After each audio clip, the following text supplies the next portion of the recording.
Le festival d'Angoulême, c'est le grand rendez-vous de la rentrée pour le cinéma. Une 11e édition présidée par Karine Viard, qui vous révélera dans un instant pourquoi elle doit tout à Spencer Tracy. Angoulême, ce sont 10 films en compétition et 10 autres en avant-première. Rencontre avec l'équipe du film d'ouverture, Lola et ses frères. Avec Jean-Paul Rouve, Ludivine Sagnier et José Garcia pour Lola et ses frères qui a été présenté en ouverture. Il y avait quand même, et on va revoir les images, 2500 personnes qui ont vu ça. Jean-Paul, comme en plus le film a été tourné à Angoulême, j'imagine l'émotion que ça a été de montrer pour la première fois ici ce film. Ouais, c'est une émotion de présenter son film pour la première fois et en plus devant autant de monde. C'est le record, je crois, du festival. Depuis que le festival existe, c'est fou.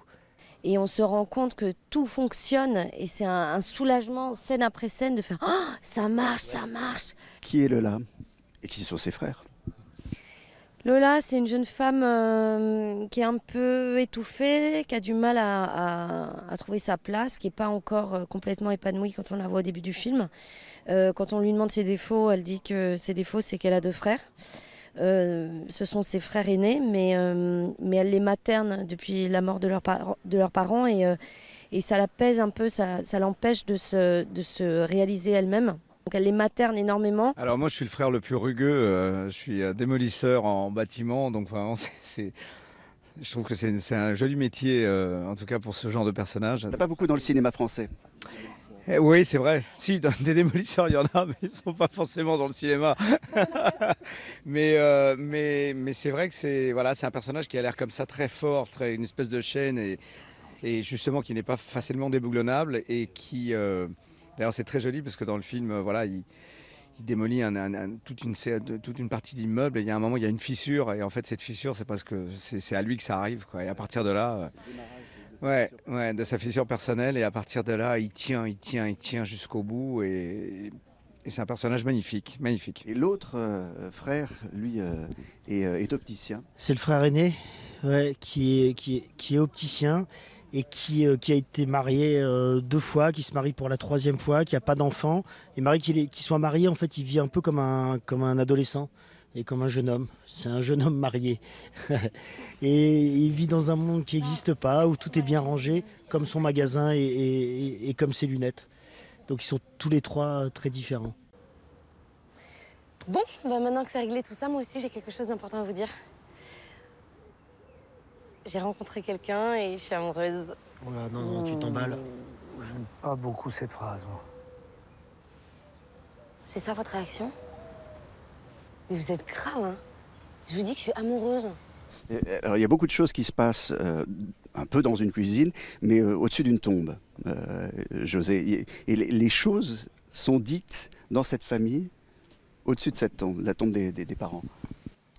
Et oui, parce qu'on sent qu'ils ont perdu leurs parents assez tôt, et que le seul endroit où ils peuvent se retrouver, parce que c'est un peu quand on devient orphelin, quand les 2 parents sont partis, c'est un moment très fort dans la vie d'un être humain, en fait. On peut les perdre très tôt, et du coup, le seul endroit où on peut peut-être se retrouver, l'espèce de réunion de famille qu'ils ont un petit peu, qui est une espèce de rituel comme ça, c'est le seul endroit où ils peuvent se parler réellement, quoi. Ils s'engueulent, ils rient, enfin, il se passe des choses sur cette tombe. Même quand Lola a une mauvaise nouvelle à leur annoncer, elle peut pas leur dire en face, elle est obligée de s'adresser à ses parents parce que c'est trop dur de faire face à ses frères à ce moment-là. Et c'est vrai que moi je trouve que ça fonctionne très bien en fait, ces scènes. Et il paraît que quand vous écrivez, vous faites tous les personnages, vous jouez tous les personnages, un peu comme Sergio Leone. Ah bon? Ouais, il faisait ça sur les tournages. C'est vrai? Ah, c'est marrant. Il joue tous les personnages. Je sais pas. Et non, sur les tournages, non, je laisse faire, surtout pas. Mais oui, quand on écrit, oui, c'est ce qu'on fait avec David. On trouve une scène, et puis je me lève, et puis je joue tous les personnages. J'ai joué tous les personnages, là. Mais ça, c'est une habitude qui me vient des sketchs avec les Robins, où on jouait pour trouver. Et souvent, quand on joue la scène, on trouve les dialogues justes. Ça aide. C'est une comédie parce qu'on rit beaucoup, et en même temps, c'est mélodramatique à certains moments. Mais ce qui est intéressant, c'est comment Jean-Paul mélange ça. Comment on mélange tout ça et comment ça donne justement quelque chose de très authentique, de très réaliste. Parce que les rapports familiaux ne sont pas monolithiques. Donc je pense que c'est ça qui touche autant le public de toute façon. Et puis qui va découvrir José dans un rôle sombre, très intériorisé, Oui, mais ça aurait été qu'un rôle sombre, en fait, ça m'aurait attristé. Ce qu'il y a de bien, justement, c'est là où on cueille les gens, c'est qu'avec le rire, comme dans la vie, c'est que dès qu'il y a un moment difficile qui arrive, tout de suite derrière, on décroche.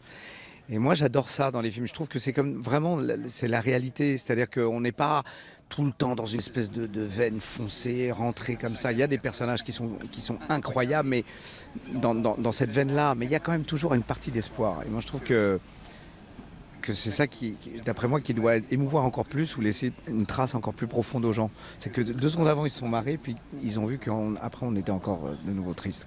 La magie de ce film, en tout cas, merci à tous les 3. Et dans un instant, les news d'Angoulême.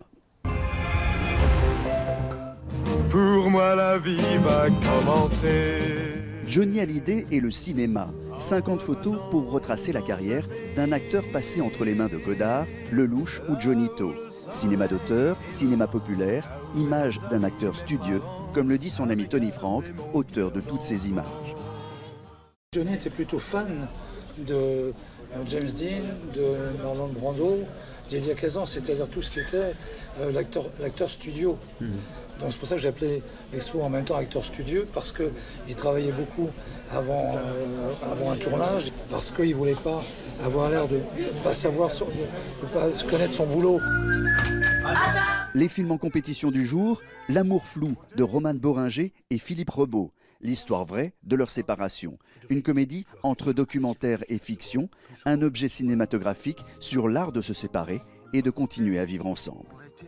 Et puis Charlotte a du fun, deuxième film de la comédienne québécoise Sophie Lorrain qui aborde les peines de cœur. Et pour juger ces films, un jury présidé par l'actrice Karine Viard. La présidente de ce 11e festival d'Angoulême est Karine Viard. Bonjour Karine Viard.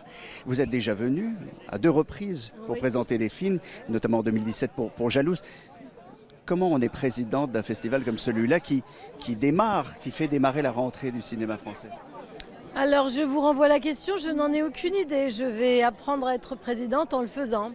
J'ai déjà proposé qu'on fasse régulièrement des petits points sur les films qu'on a vus dans ma chambre, autour d'une bonne bouteille de vin. Je pense voilà, qu'on va faire ça de façon décontractée, sympathique. Et je suppose qu'il y aura 2-3 films autour desquels on va se battre. Et puis voilà, c'est comme d'habitude. Hein. Alors en même temps que d'être présidente, vous venez défendre des films, et notamment Les Chatouilles d'Andrea Bescon, où vous jouez le rôle de la mère d'une jeune fille qui est abusée par un pédophile. Et c'est une femme qui ne veut pas voir, ne veut pas entendre, en tout cas n'a pas la capacité ou la volonté de défendre sa fille. C'est un rôle assez compliqué, assez difficile. Oui, alors moi je crois pas, parce qu'on me dit souvent c'est une mère qui n'a pas voulu voir. Je crois pas, je crois qu'elle n'a pas vu. Les parents n'ont pas vu. S'ils avaient vu, ils auraient réagi en conséquence. Mais elle n'a pas vu. C'est juste que c'est une femme qui est absolument dénuée d'empathie envers sa fille. C'est-à-dire que sa fille lui avoue sa grande souffrance. Et d'abord, elle doute de sa parole. Et ensuite, elle est très soumise au qu'en dira-t-on, ce qui est quand même atroce. Et donc c'est un personnage assez féroce, ouais, difficile, âpre. Sans empathie, sans amour maternel, c'est un personnage qui est assez terrifiant. C'est un film assez dur et assez important. C'est un film très fort, c'est l'histoire de la réalisatrice qui a quand même fait un acte de résilience incroyable tout au long de sa vie et en réalisant ce film avec son mari. C'est un film nécessaire, je crois. C'est une question générale sur l'envie de faire du cinéma. Je crois que c'est... en regardant, non pas des actrices, mais des acteurs, et en particulier un acteur qui s'appelle Spencer Tracy, oui. Que vous avez eu envie de faire du cinéma. Oui, parce que, en fait, je regardais des films qu'à la télé, j'allais jamais au cinéma puisque j'étais élevée par mes grands-parents. Et donc, on regardait les films de Cap et d'Épée. Et un jour, je vois un film avec Spencer Tracy, donc comme un doublé en français, bien sûr. Et ce type me plaît, mais infiniment. Et j'ai commencé donc à découvrir Katharine Hepburn via Spencer Tracy et tout ça. Et à chaque fois, je trouvais... D'abord, j'adorais Katharine Hepburn parce que je trouvais qu'elle avait une espèce de panache, une drôlerie comme ça que j'adorais. Et lui, surtout, il pouvait faire le curé, le voyou, le bon père de famille, un bandit. Enfin, je veux dire, il pouvait tout jouer. Donc je me suis dit, mais c'est génial de ce qu'il fait, de ce que fait lui. Les filles, non, parce qu'elles sont toujours belles, toujours dans des belles robes. Mais lui, il passe d'un truc à un autre, c'est ça que je veux faire. Merci beaucoup, Karine. Merci. Demain, le festival se poursuit avec notamment une féroce fiction politique avec Alexandra Lamy.